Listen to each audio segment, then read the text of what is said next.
Okay, once again, good morning. And then today we are Morning. going to learn how to write an email. Amen. We're learning how to write an email. Mm-hmm. Writing skill, like I always say, is an expressive skill. Writing skill is an expressive skill. It means anytime you are writing, you are expressing yourself. I don't need to know you. I don't need to meet you. I don't need to see you. The moment I ask you to write something and you write, I can practically judge you or know who you are based on your writing. I can as well get to know you based on your speaking. I can as well get to know you based on your reading. So I use language skills many times to assess students. Writing is an important skill. We have been talking about this. So important. So in today's class, we are going to learn how to write email. Email is also a means of communication. Of course, we know that communication is the act of sending information from one person to another. Communication deals with two parties, one having to be the one to send information and the other person receives. And after receiving the information, he or she needs to reply or respond to the message. So communication is a two-way thing. It is not one way. It is like having a dialogue where two or more characters are involved in a discussion. That's communication. So in today's class, we will learn what it takes to write an email. There are various means of communication apart from emailing. You can communicate through letter. You can communicate through um, today Telegram. We can communicate through WhatsApp. We can communicate through Facebook. We can communicate through Instagram. We can communicate through Snapchat. We can communicate through TikTok. We can communicate through many means. All these means are various ways through which we do what? We express ourselves, we communicate, we talk to friends and associates and relate with them and pass one information or the other. Technology has made life so easy that the moment you just pick your phone, you can just call someone. For instance, now you can hear me. Though distance separates us, I'm here in Nigeria, you are there in Uzbekistan, miles away, like miles away. But because of technology, we are communicating. We can see ourselves, we can talk to one another, we can relate, we can exchange information. You can send in your work and I can mark, I can send in your report. So this is because we understand communication. Now, Yeah. today we are taking a closer look at emailing, how to write and what it takes to write. Writing an email is not different from writing a normal or a typical letter writing. All you need to do is to pay attention to what you're supposed to do. So write an email, you need the email address of the person. Unlike letter writing, where you not just need the contact address, the address of the person where the person stays. In this case, you don't need his house address. You don't need his office address. What you basically need is what? His email address. Once you have his email address, you can send in information. So the one of the most important thing we are going to consider in email writing is the address of the receiver. The receiver's address is very important here because when you send in the letter to a wrong mail, it will not deliver to your contact address, the person that you intend to send the letter to. So it is very, very important that you do what? You send the letter to the right person. Okay, so here we have an email here. Read the task and the model email. In what order does Lisa cover the 4 points? Number them. So, like a typical letter writing where you are going to write, you will need to understand that all letters, all emailing will also have introduction, will have a body, and then will have a conclusion. In the introduction, that's where you introduce the subject of discourse, what you want to say. Then when you get to the body of the email, you explain what you are writing about, the essence of your writing, what your email is talking, what you want to address. And then you move on to conclusion. So we have a typical email here that someone has sent.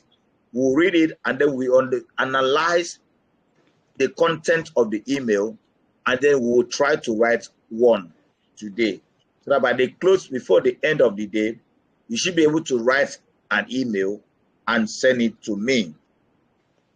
I would have suggested I give you my email, you send it to my email, so that it will really represent the work of or your understanding of emailing. But I will still allow you to use Telegram, except for those of you who may want to send it to my mail. Then I may have to give you my email address. But then for now, let's get to study this email and then see the information there and find out if the content is rich enough to capture what the writer intends to say in his or her email. So here we have, hi, you can see the email address there. Like I said, what is very important here is the email address. Writing email, depending on the kind of person that you're writing to, it will depend on who you're writing to. We can say that your words or your choice of words can be formal or informal. If you are writing an email to the head of school, for instance, the director, Mrs. Lucy, you will need to do what? Pay attention to your diction or to your choice of words. In other words, you have to carefully select words that are formal, because you're not writing to your classmate, you're not writing to your friend, you're not writing to your parents. But if the email that you want to send is going to your parents or friend or classmates, then you may need to play along as a typical informal letter. That is very important. So pay attention to this. Now let's read this email. You are moving in with relatives next week. Write an email to a friend. Include the following. Explain the reasons for the arrangement. Describe your relative's house. Describe the relatives. Ask permission to borrow something from your friend. We have 4 bullet points there that we need to address in the email. Now let's see if this writer, Lisa, has been able to address each of those bullet points in the email. Can somebody open his workbook and read for us, Sevinch? Please open your workbook to page 48 or unit 4H and then read the email for us. Me? Yes. I don't have a workbook with me. You don't have your workbook with you? No. Okay. Samira, do you have your workbook with you? Yes. Okay, please read for us. Exercise 1. Unit 4H, page 47 or 8. But here on my own is page 48. Yours could be page 47 because your own is hard copy. So go to page 4, unit 4H, where we have writing an email.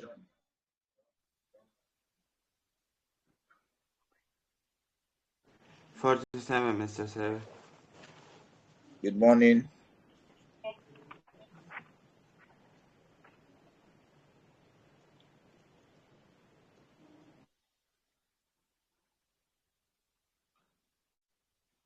I'm waiting. I have to read an email. Yes. Hi, Madison. I hope all is well with you. Did I tell you I'm moving house soon? We need to move out of our flat because the landlord is selling it. So we are going to live with my cousins for a few months. They don't live far away, a small village about 20 miles from here. My cousin Joe is really a nice guy. He's the same age as me and he's got dark hair and brown eyes. My cousin Samantha looks a bit like you. She's tall, with curly hair and green eyes. She's great fun. You'd like them. My cousin's house is quite large and it includes a new extension, but it will still be a bit crowded. There are 4 bedrooms in the house and 2 in the extension, I think, but I'm going to swim in the conservatory. Better get back to my homework. Would it be okay if I borrowed your tennis racket this weekend? I've got one, but I can't find it. I think Mom might have already packed it. Bye for now, Lisa. Thank you. Thank you. Thank you. Thank you. Okay, Assad, are you there? Yes, yes. Okay, so your question is, in what order does Lisa cover the 4 points? Can you number the paragraphs accordingly based on the points that she has been able to cover in the email? Do you have your workbook with you? No, sorry. I don't have this kind of workbook. I don't have this kind of workbook. But this workbook is for intermediate class. I'm not intermediate. They gave me different stuff to work on. Oh, okay. What should I do now? I want you to arrange this task based on what if Lisa has been able to cover the 4 points. You could give me a different task. I could work on it while you work on this with them. Like maybe writing a paragraph, a conclusion, an introduction, something like that.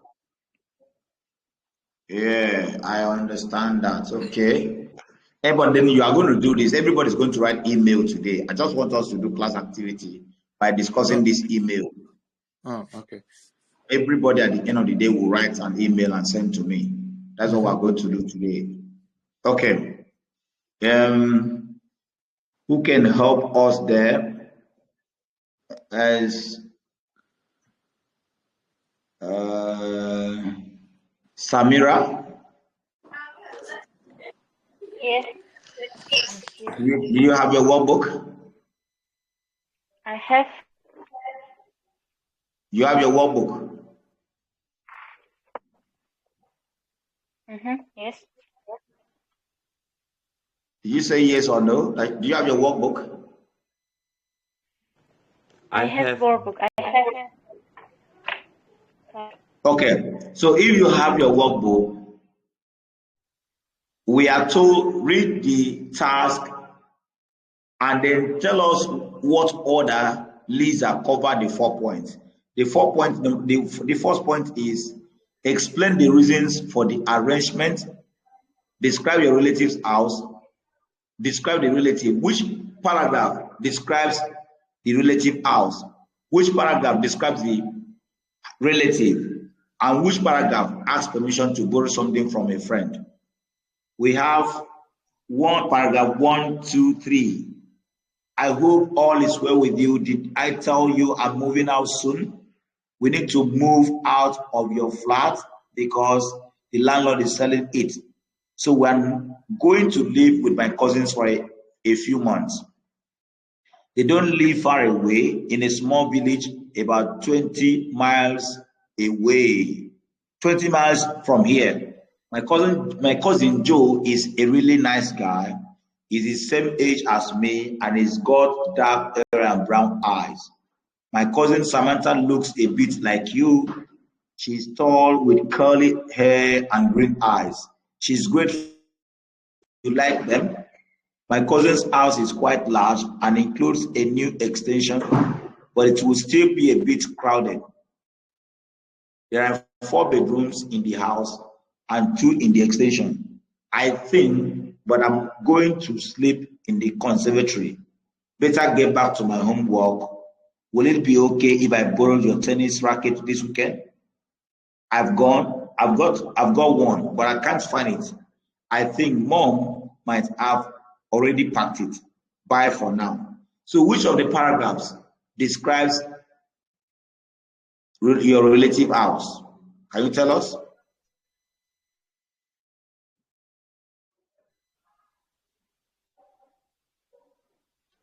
Second paragraph. Yes, can you tell us can you read the paragraph that describes your relative house?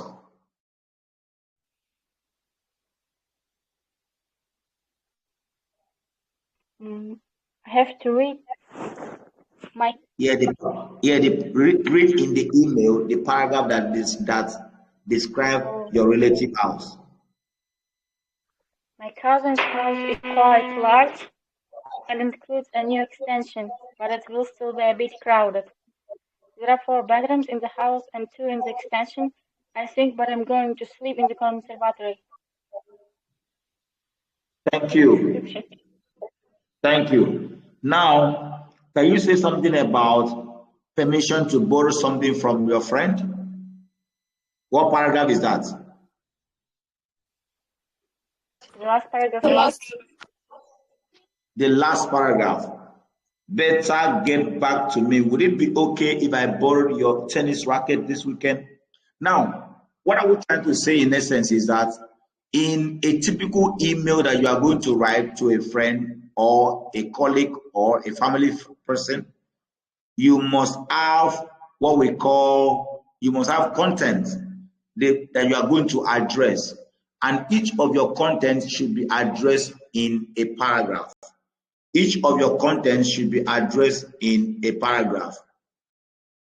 Your work is not complete if it's not arranged in a paragraph. Now, what is a paragraph? A paragraph, as you know, captures one main idea, one main thought expressed in a group of sentences. And in every paragraph, we are supposed to have the topic sentence. The topic sentence is a sentence that carries or expresses the main idea of the paragraph. And that topic sentence is usually supported by what we call supporting sentences. So I expect you, as you're going to venture into your writing, that your paragraphs should be well developed. And then pay attention to the details of the email, like the salutation. Here you can see the salutation here. Salutation, after the salutation, there's always a comma, just like you're writing a typical letter. Hi, Madison, comma. Why is the writer using hi, Madison? It's because he's writing to a friend, someone that he or she knows very well.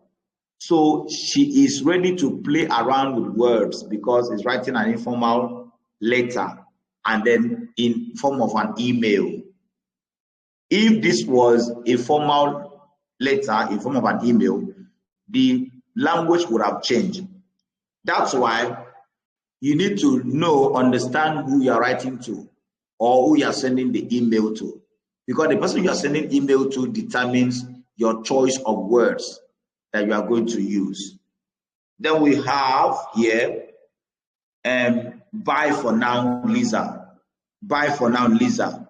Of course, if you're writing to a friend, you're writing to a brother, you're writing to a family person, you only permitted to use your first name, But if it is a formal writing, you need to write or use what? Use your full name. And when we have bye for now, you will have yours faithfully or yours sincerely, as the case may be. Some of these words, you notice that in the letter, Some words are contracted. You can see some contraction here. Look at it. So when you write an informal email or letter, you should avoid formal language. Like this letter in form of email is informal. And you can see that the language here is strictly informal. For instance, you can't find formal words or expression here. Number two, you can use contraction in the writing. There's contraction here, such as, can we identify some contraction? But I'm going to sleep in the conservatory. And that's an example of contraction. That's another example of contraction. And what again? Look at I'm here. Look at we are. And then, so all these examples show that the letter or the email is strictly informal. And then you sometimes omit words like have, and many others. So the difference between a formal email and informal email is the language that you use. Your choice of words, or what we call diction in English, that you carefully select to determine or define the kind of email that you are writing. So your home task is number 5. Look at the screen, number 5. I'm going to screenshot this and I'll send it to you. So your home task is, imagine that you are moving house next week. Write an email to a friend. Include the following: describe your new home, give information about your plans for moving, describe someone you will miss after you move, ask permission to leave something at your friend's house. Do we understand the question? This is what I want everybody to do today. And before the end of today, following Uzbekistan time, please send in your email to me. Let it be well written. I'm going to judge you based on your sentence structure. I'm going to pay attention to your sentence structure. I'm going to pay attention to your punctuations. I'm going to pay attention to your spellings.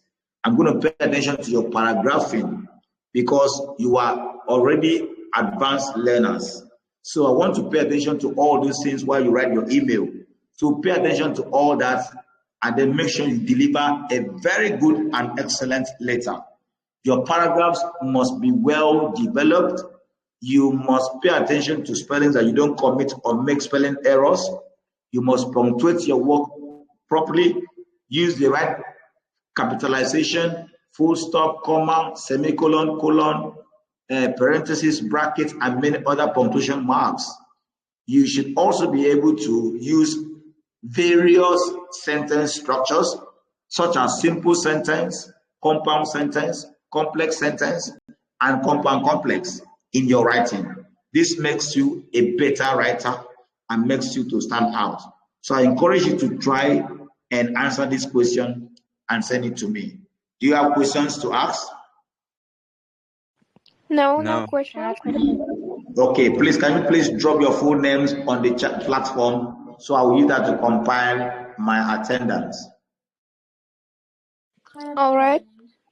Thank you so very much for attending this lesson. I need to have a class with the pre-intermediate class now. I'm going to send this on the platform so that you work on them. The number 5 is your own task. Thank you. Goodbye. Thank you. Thank you, Mr. Savior. Thank you. Bye, Mr. Bye. Thank you, Mr. Hassan. Thank you and bye. Thank you. Goodbye. See you later. Goodbye. Thank you.